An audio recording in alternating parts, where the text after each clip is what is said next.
¿Cómo le va? Buen día en este enero 30. Va a ser un día de hablar sobre polémicas de diferentes tipos. Ahí lo va a ir usted notando. Mire, la primera se la platico. En 2015, Ariana Miyamoto se convirtió en la primera mujer birracial en ser coronada Miss Japón. El tema fue importante por la polémica que despertó en aquel país el hecho de que la señorita Japón era hija de madre japonesa y padre afroestadounidense. Un cuestionamiento de que si una persona de raza mixta debería ser elegible para el concurso. Hoy, en 2024, Carolina Shiino fue coronada como Miss Japón, una hermosa modelo de 26 años que llegó al país del sol naciente cuando tenía 5 años. Se crió en la ciudad de Nagoya. Es japonesa nacionalizada porque nació en Ucrania. Es la primera ciudadana japonesa nacionalizada en ganar el certamen y su triunfo ha reavivado el debate sobre lo que significa ser japonés. La organizadora de Miss Japan Grand Prix le dijo a la BBC que los jueces escogieron a Shiino como ganadora con plena confianza. Habla y escribe en un japonés hermoso y cortés, dijo Wada, la coordinadora. Es más japonesa que nosotros. Shiino anunció en Instagram a principios del año pasado que había recibido la nacionalidad japonesa. Puede que no parezca japonesa, pero mi mente se ha convertido en japonesa por haber crecido en Japón y hoy es la reina de la belleza, nacida en Ucrania, insisto, de Japón.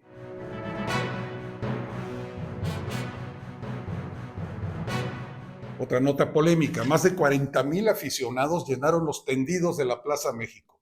Hubo gente hasta la bandera el pasado domingo 28 de enero. Fue la primera corrida de toros del serial de reapertura en la Ciudad de México.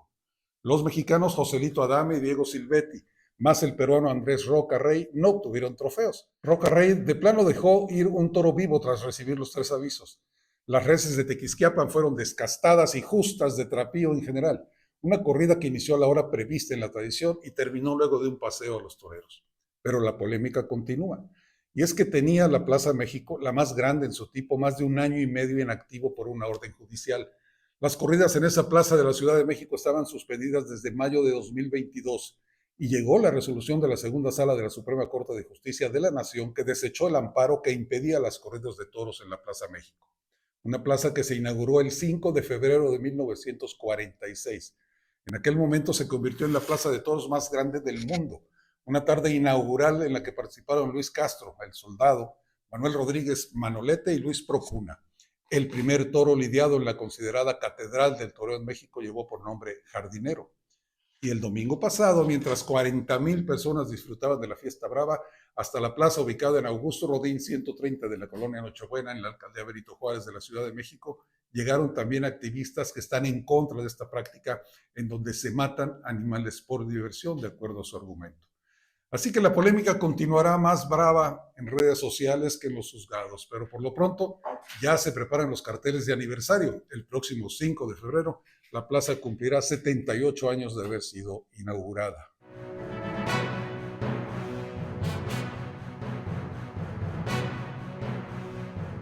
En otra nota polémica, lo remonto a la tarde del 23 de marzo de 1994. La nación mexicana y el mundo fueron testigos de un oscuro capítulo que dejó una profunda cicatriz en la historia política: el asesinato de Luis Donaldo Colosio, el candidato del PRI a la presidencia de México.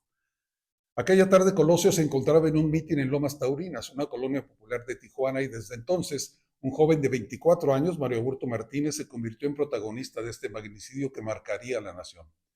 Antes de la muerte de Colosio, Aburto era un desconocido, un campesino con sueños y desafíos propios de la vida en el México de la década de 1990.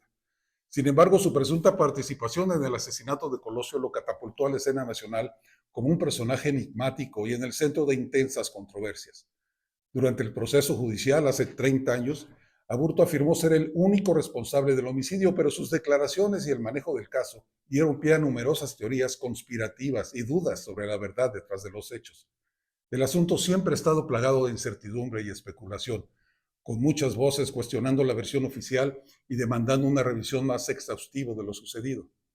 Ahora el expediente volvió a ser tema nacional. La Fiscalía General de la República continúa en el caso y ha trabajado en aquella línea de investigación que conduce a un complot y a un segundo tirador en el asesinato.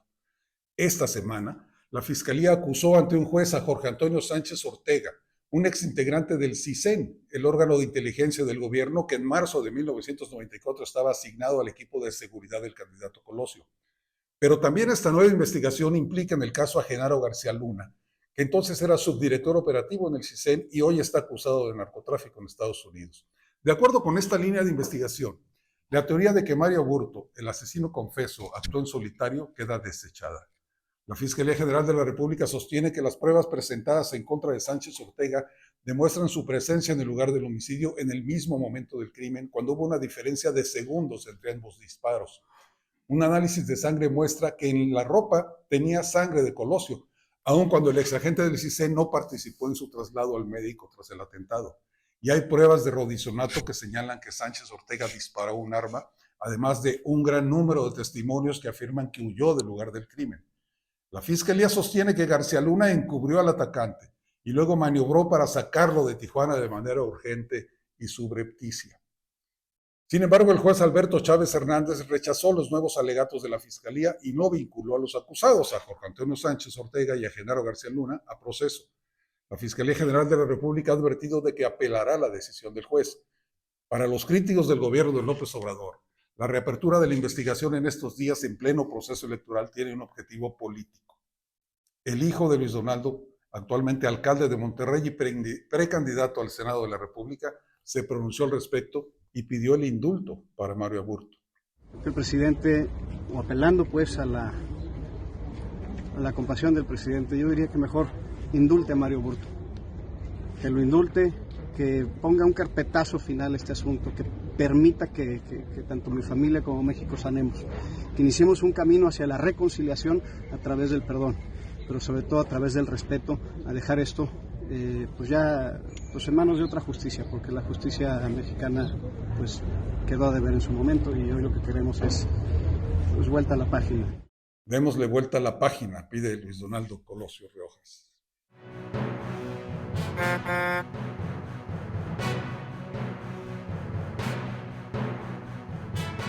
Otro asunto polémico, por si hiciera falta más polémica, se genera cuando la candidata a la presidencia de la República, Xóchitl Gálvez, anuncia que llevará a cabo a partir de esta semana su propia conferencia mañanera. Xóchitl Gálvez, entre otros, ha criticado continuamente que todas las mañanas durante los últimos 5 años el presidente Andrés Manuel López Obrador ha envenenado la conversación pública con falsedades, con otros datos, con mentiras cínicas. Desde diciembre del 2018, según Xóchitl, el presidente ha dicho más de 130,000 afirmaciones falsas, engañosas o que no se pueden comprobar. En promedio, son 103 mentiras diarias, dijo la candidata de la oposición. Y consideró también que los problemas nacionales y la terrible crisis de inseguridad no se pueden resolver si el gobierno federal nos quiere engañar todos los días. Sin ningún pudor, sin ningún recato, sin ningún respeto por la inteligencia de los mexicanos, nos recetan una dieta diaria de mentiras. Es decir, le dan a México a tole con el dedo, sostuvo. Con tantas mentiras, el presidente de la República traiciona todos los días a los mexicanos que confiaron en él, como las madres buscadoras de Sonora, a quienes dejaron sin apoyo para buscar a sus hijos.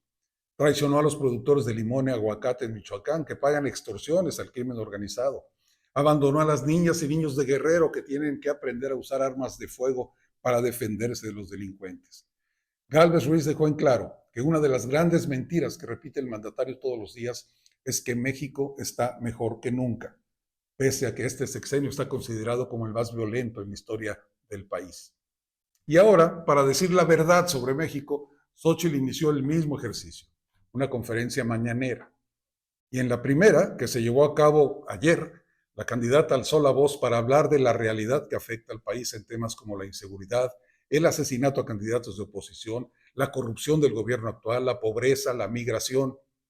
Con la mañanera, a la que Xóchitl bautizó como la conferencia de la verdad, seremos, dijo, la voz de muchos millones de mexicanos.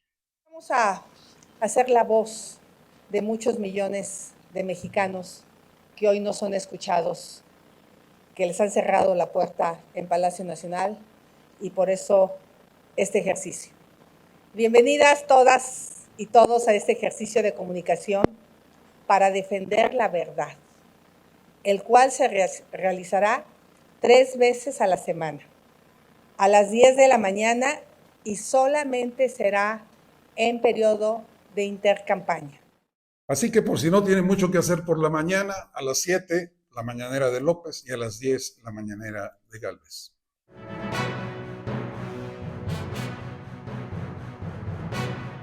Son 70 las ciudades de México y algunas ya en el extranjero que se han sumado a través de diversos grupos de la sociedad civil organizada a la Marcha Nacional por Nuestra Democracia, que si no sucede otra cosa se llevará a cabo el domingo 18 de febrero. Austin y Houston en Texas, Barcelona y Madrid en España, Chicago y Washington en los Estados Unidos son las ciudades del extranjero que hasta hoy se han sumado a esta marcha que, insisto, involucra ya a mexicanos de 70 ciudades de este país. En el extranjero, la mayoría de las marchas se iniciarán frente a embajadas y consulados de México. En nuestro país, las convocatorias marcan las plazas centrales o principales de cada ciudad. En Jalapa, por ejemplo, se está convocando frente al Teatro del Estado, desde donde marcharán hacia la Plaza Lerdo frente a Palacio de Gobierno. Una marcha criticada por la oposición, pero no por su propuesta cívica o ciudadana, sino porque se ha anunciado que el único orador en el caso de la concentración que se espera en la Ciudad de México será Lorenzo Córdoba Vianello, ex consejero presidente del Instituto Nacional Electoral. La movilización, en el caso de la Ciudad de México, irá del Monumento a la Revolución hasta el Zócalo Capitalino, 10 de la mañana, 18 de febrero, es la cita a la que han convocado el Frente Cívico Nacional, Unidos y la Sociedad Civil México, entre otras muchas organizaciones. La primera manifestación de este tipo fue en noviembre de 2022. El INE no se toca, ¿se acuerda? Tuvo como orador a José Waldenberg, expresidente fundador del Instituto Federal Electoral, el IFE. La segunda gran marcha tuvo lugar en febrero de 2023. En ella participaron como oradores el ministro en retiro José Ramón Cosío y la periodista Beatriz Pajés. En ninguna de estas dos participó Lorenzo Córdoba, quien ahora será el único orador en la tercera, la Marcha Nacional por Nuestra Democracia.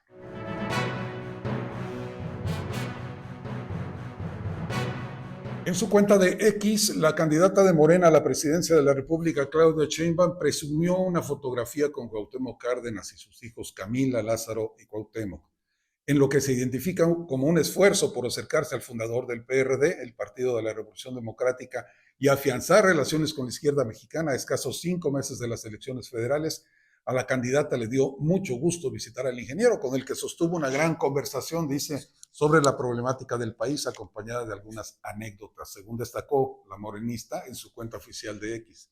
Recuerde que a pesar de que la banderada de Morena y partidos aliados se ha referido siempre con elogios al experredista por ser un referente de la izquierda en México, en enero de 2023, Claudia Sheinbaum lamentó la postura de Cárdenas al haber participado en un movimiento con diferencias respecto al presidente Andrés Manuel. Recordamos aquella reunión del Consejo Nacional de Morena, en la que la ahora candidata destacó que Cuauhtémoc Cárdenas tenía la libertad de estar en los bandos que mejor consideraba. Hay momentos de definición política, dijo entonces, y el ingeniero ya decidió. Cárdenas fue reconocido por el propio López Obrador como su adversario político. Lo estimo mucho, lo respeto, lo considero precursor de este movimiento, pero estamos viviendo en un momento de definiciones y esta ancheta está muy angosta. No hay para dónde hacerse. Es estar con el pueblo o con la oligarquía. No hay más, no hay justo medio, afirmó en una de sus conferencias matutinas desde Palacio Nacional. Cárdenas Solórzano, después de las críticas emitidas por AMLO, comunicó mediante una carta su postura respecto a su participación en aquel colectivo por la democracia. En ella subrayó la importancia del debate público para enriquecer la vida democrática del país, mencionando retos significativos como la inseguridad, la desigualdad, el cambio climático. Bueno, el caso es que se reunió con Claudia.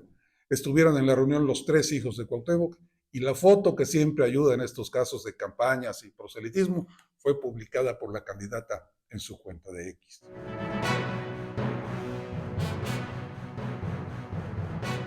Y no es por dar ideas, pero en Rusia el presidente Vladimir Putin se prepara para un 5º mandato al frente del Kremlin. El mandatario se registró ya como candidato para la elección presidencial del próximo 17 de marzo. El actual mandatario ruso lleva desde el 2012 de manera ininterrumpida en el poder. De acuerdo con la Comisión Electoral Central, Putin se registró este lunes 29 para una nueva reelección al frente del gobierno. Putin reformó la Constitución en 2020 para poder presentarse a la reelección, algo que podrá volver a hacer dentro de 6 años y con ello permanecer en el Kremlin hasta 2036. El equipo de Putin informó hace días que había recolectado más de 2 millones de firmas, lo que solicita la Comisión Electoral Central, aunque la oposición al Kremlin lo puso en entredicho, ya que nunca se vieron colas frente a las sedes de la administración presidencial en todo el país. Putin, de 71 años y cuya gestión es aprobada por el 80% de los rusos según encuestas oficiales, debería ganar las elecciones con más votos que en 2018, cuando sumó más del 76% de los sufragios. El actual líder ruso ha recibido el apoyo del Partido del Kremlin, de Rusia Unida, que controla ambas cámaras del Parlamento ruso. Y hay que decir también que hasta ahora hay 3 candidatos registrados: el comunista Nikolai Kharitonov, el ultranacionalista Leonid Slutsky y el representante de Gente Nueva, Vladislav Davankov. El único aspirante opuesto a la campaña militar rusa en Ucrania con opciones de lograr el registro es el liberal Boris Nadezhdin, quien ha recibido el apoyo de la oposición en la cárcel y en el exilio. Nadezhdin necesita 100,000 firmas para poder concurrir como candidato a las presidenciales y ya tiene más de 200,000 que van a presentar el 31 de enero, el último día de plazo, mañana. Pero, siempre hay un pero, el Kremlin informó a la prensa independiente que no va a permitir participar en las elecciones a un candidato que abogue por la paz. Así las cosas en Rusia.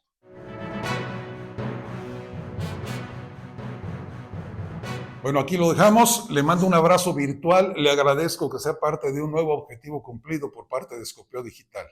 Esta mañana tuvimos el gusto de llegar a los 3 millones de visitas en nuestro canal. 3 millones de visitantes en los primeros 5 meses con usted aquí en Veracruz 2024 y en nuestras entrevistas de Scopeo Digital. Otra vez, muchas gracias. Yo soy Luis Emanuel Domínguez. Los saludo con afecto.